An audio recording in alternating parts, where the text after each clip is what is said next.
All right, what's up, guys? So today I want to talk about something, but before we get started, I want to say two things. So I actually did a little bit of prep on this one, but first, today we're going to be talking about professionalism in the FGC, but mainly focused around Chris G and something that happened today regarding Dragon Ball Fighter. So it's not about him. You know, this is a general, a lot of people kind of share the same thoughts and everything. So this is more like a general talking thing.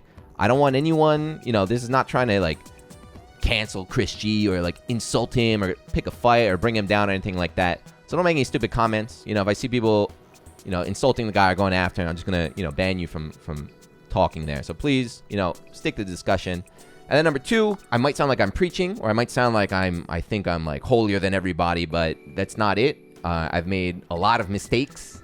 I made a ton of mistakes. You know, it's very weird to hear me talk about being professional, but luckily for me, over the years, I've had people, you know, very smart people, very hardworking people, just kind of sit me down and show me the error of my ways and tell me, look, this is what you did and this what it caused and things like that.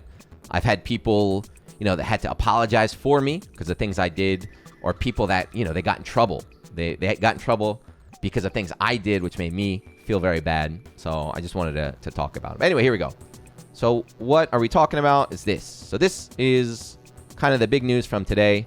The Dragon Ball FighterZ World Tour started this past weekend. So if you don't know, it's a 7-week-long exhibition series where they invited the top players in each region. So after the first day here, Chris G was playing on the West Coast, and it looks like he had a set with Reynald here. He says, look, after the third game, I thought about quitting. It was too laggy. And with all that said, he's like, I refuse to do 6 more weeks of this. Even if I win all my matches, I refuse to play in a serious situation where I cannot give it my all and have the commentators make excuses for why I can't do ABC combos. With that said, I'm dropping out of the World Tour. Thank you for the opportunity. Good luck to everyone involved. I'll stick to casuals. LOL. So he drops a big laugh there at the end, you know, making light of the situation. So, of course, like I said, this is not just about him. There's many people, there's tons of people that agree and they have that same mindset. So let's look. This guy from the UK is another player, right? He's like, yeah, man, you're right. I've definitely done this in IRL, in jobs I hate. You know, I just walked out. I said, screw it. I'm not doing anything like that. It's not a professional broadcast. Like, it's shit. I'm side with Chris G there. Everyone, this wasn't a surprise to me as well. Big Left as well is on his side. Says, you know, I don't think there's anything wrong with dropping out of an online event in a game with miserable online. It's essentially unpaid marketing with no prize pool. They don't care about that. Like, yeah, just do it and things like that. So you can do whatever you want, right? I'm not telling you you have to do this or you should get in trouble. It's Chris G's choice. It's his choice. But he agreed, right? So this is what you gotta know is that he was approached. He was approached, given the opportunity to play in this thing. He knew up front what it was going to be, an online event for 7 weeks, which is very long. He agreed to do it, and then after 20 minutes, he said, no, I'm out. I quit. So you might think, you know, it's not a big deal. It's not a big deal. But this is kind of what I really want to talk about, is that it is a big deal. You know, your actions affect other people. So I'm a part of the Dragon Ball World Tour. I'm staff on this World Tour thing out here in Japan. So I'm in charge. You know, I was getting the Japanese players, getting them together, getting the commentators, the casters out there. So getting them all together, setting the schedules, doing the translation, the interpretation. You know, I was in the Discord call with them while it was happening. And being behind the scenes, there's a ton of people involved, right? There's tons of people involved because this is an international event. There's the French production team, there's the Europe team, the American East team, West team, the Japan team. You know, it's a big group of people all working together. And this is a community event, you know? So Leffen, here we go. Leffen was very, yeah, fuck the devs, man. Fuck those guys. But this is an event put on by the community, right? Community members put this together. Is it good?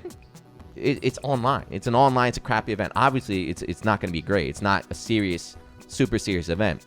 Is it as good as offline? No, absolutely not. We know that. Everybody knows that.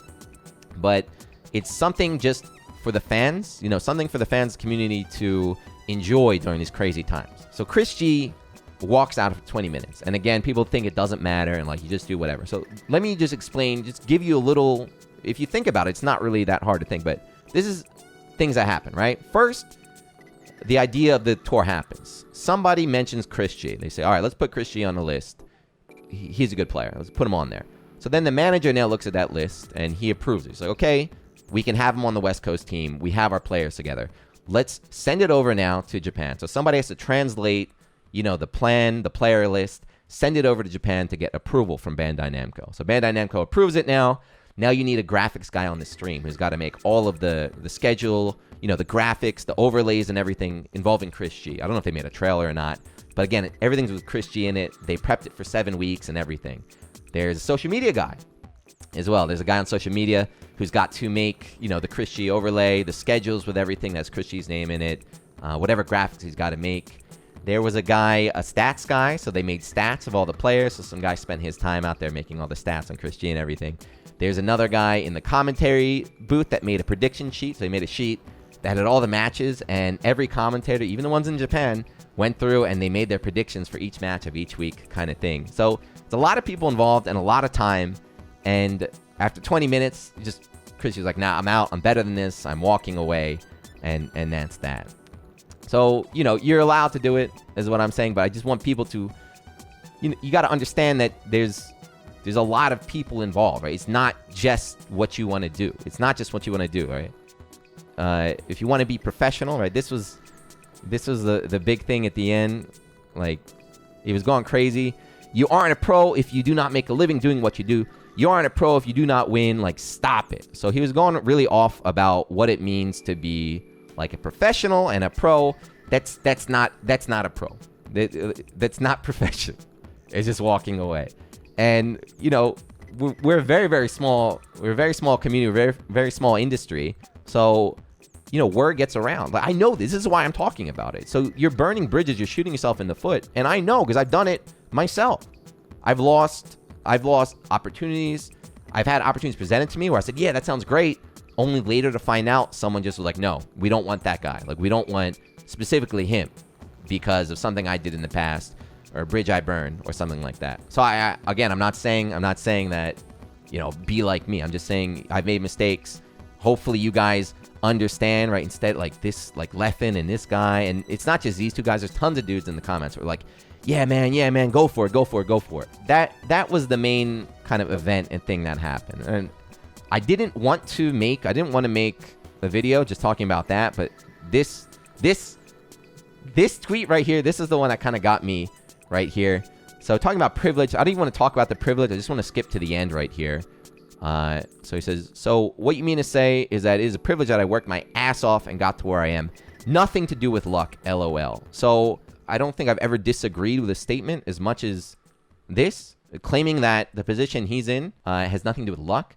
It's everything. It's 99% luck. The position I am in is 99% luck. Everyone right now, if you're in esports or doing anything, super lucky. I'm not saying people don't work hard, but we are so lucky right now to be in a position that we are in. What's crazy to me too is that Chris G is not a new player, right? He's not a new guy. He's been around for a while. Like 10 years ago, I always bring it up, but 10 years ago, playing Melty Blood in a park. That's literally what I was doing. I was outside in a park playing Melty Blood. The idea of ever making any money, the thought of ever making like $1 playing video games, it wasn't even in the back of my head. I was like, no, this is nothing. It's a pipe dream. Like being a kid, asking your parents, your teachers, what do you want to do when you grow up? I always said I want to play video games, right? I just want to play games. I want to play games. But it's like, no, you can't do that. You can't do that. Of course not.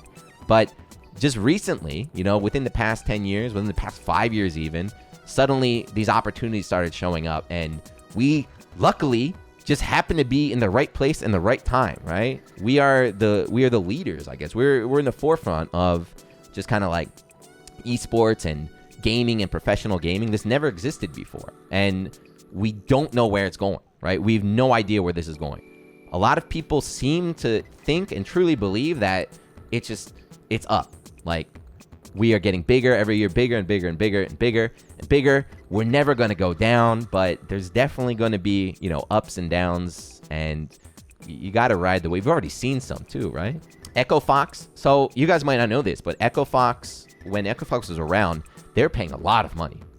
To some of their sponsored players, they're paying a lot of money, way more than every other teams. And so what happened with Echo Fox is that players started to think that's how much they're worth. They're like, oh, this guy makes that much money. This is the new standard. This is how much we're all going to make. This is what we can expect to make. Echo Fox is gone. Everything is down now, right? So you have to understand that none of this is guaranteed. Like what we're doing right now, none of this is guaranteed. This all could be gone tomorrow. I feel super lucky. Every day I wake up, I'm like, oh my God. When I tell people what I do, I always say, I got very lucky. I can't really explain it. I just kind of do what I like to do. I got really lucky. And, it's always on the back of my mind. No, it's always in the front of my big ass forehead. But it's always like, man, this is not stable. This could blow up at any moment right now. This could blow up at any moment. We'll never see another cent. So you have to just kind of appreciate where you are at. You have to understand how lucky you are and how these opportunities are, right? They're opportunities. And so like this comment about like, I work my ass off and it's nothing to do with like, no, you're very, very lucky. Another thing is, what does it mean to work your ass off? So this is another point I want to bring up to everybody, because a lot of people, like this guy, Leffen's up there too, but like, what does it mean to work your ass off? A lot of people think that playing a video game is working your ass off. So yes, it is very hard to get good at a video game, right? To get good at your game, to be one of the best players in the world, yeah, you do have to work very hard, but you got to do more than that, right? It's not just about playing the game. You have to work hard outside of the game. Networking, building connections, helping out other people, being a good person, even if you don't want to do it, right? That's kind of work. That's what you need to do. Of course, we talk about professionalism. Who better than Lord Daigo right here? So I think if you talk about like a real professional gamer, this is not some guy who thinks he's like, I'm a pro, I'm a hard worker. Daigo has done so much. So not only does he grind, not only does he win tournaments, one of the top players. My dude writes books, he gives lectures, he builds community, he hosts community events, right? He teaches, he helps out tons of people. He represents, right? He just represents, the FGC, he represents the gamer. Like he's a true consummate professional. His rival, Tokido's another one, right? Tokido, the same thing out here in Japan. He's putting in work, right? This is a man who works together with other people. He helps out everybody. Same thing, giving lectures, writing books, still grinding. He's doing everything. That's hard work, right? These are guys who work hard. These are the guys who deserve, to get rewarded. And you want to talk about America, tier list aside, Justin Wong has been doing crazy. The past 2 or 3 years, he really, there's been a switch in Justin now. He's taking things a lot more serious. Now he's giving back to the community like crazy. He's hosting tournaments nonstop. He's building his own brand. This is hard work. You have to do so much more than just play a video game, right? If you can't even be bothered to spend 20 minutes, 1 day a week, if you can't do that much work, are you really working hard? I don't know. That's all I want to, is what I want to say. And again, this is not just on Chris G, because there's tons of players that think like this. There's tons of people that still have that very, it's not privileged. They talk about privilege. It's entitled. That entitled mindset that I'm young, I'm pretty good at my video game. I'm not the best in the world, but I'm pretty good. I deserve things. You have to understand, every single one of us, every one of you guys watching, me, your favorite, Sagem, you guys love Sagem, right? If any of us just disappeared, if we were just gone, we didn't exist in the FGC anymore, literally nothing would change. The community is here. We're all just a small part of it, right? No one is bigger than the community. So no one is that important where everyone else needs to, we got to change and we got to revolve around them. Like you got to work together. You got to be part of a team. You got to be professional. You got to stop shooting yourself in the foot if you want to be professional, right? This one right here, if you do not make a living. So there's a difference too, I think, between making a living and surviving, right? So where are you going to be in 10 years? Where are you going to be in 5 years?